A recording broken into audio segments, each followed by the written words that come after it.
കേരളം ലഹരിമുക്തമാകുമോ എന്നുള്ള ആശങ്ക നിലനിൽക്കുന്ന സാഹചര്യത്തിലാണ് കോഴിക്കോട്ടെ ബീച്ച് ആശുപത്രിയിൽ ലഹരി സംഘത്തിന്റെ അഴിഞ്ഞാട്ടം. പോലീസ് നോക്കി നിൽക്കെയാണ് ലഹരി സംഘത്തിന്റെ പ്രവൃത്തി.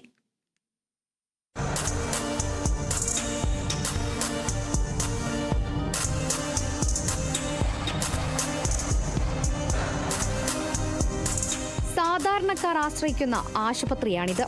ആശുപത്രിക്ക് സമീപം ലഹരിമുക്ത വിമോചന കേന്ദ്രം. ഇതിനോട് ചേർന്നാണ് ENT വിഭാഗം. ഇതിന്റെ പുറകുവശത്താണ് മയക്കുമരുന്ന് സംഘങ്ങളുടെ വിഹാര കേന്ദ്രം.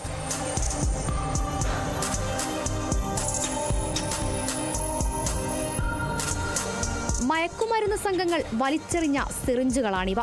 കെട്ടിടത്തിന്റെ ചുമരിൽ പലയിടത്തായി ചോരപ്പാടുകളുണ്ട്. പകൽ സമയങ്ങളിലും രാത്രികളിലും ഒരുപോലെ മയക്കുമരുന്ന് ഉപയോഗം നടന്നുവരികയാണിവിടെ.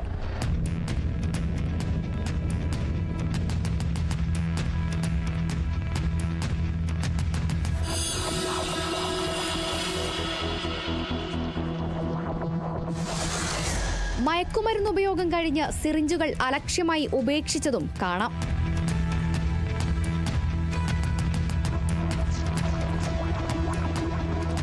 OST ലഹരി വിമുക്ത കേന്ദ്രത്തിൽ ചികിത്സ തേടാനെന്ന രീതിയിൽ എത്തുന്നവരാണ് ഇടപാടുകാരായി മാറുന്നത്. ഒപ്പം പുറത്തുനിന്നുള്ളവർക്ക് ഉപയോഗിക്കാനുള്ള സൗകര്യവും ചെയ്തു കൊടുക്കുന്നുണ്ട്. പോലീസ് എയ്ഡ് പോസ്റ്റ് ഉണ്ടെങ്കിലും പോലീസുകാരും നോക്കുകുത്തിയായിരിക്കുകയാണ്.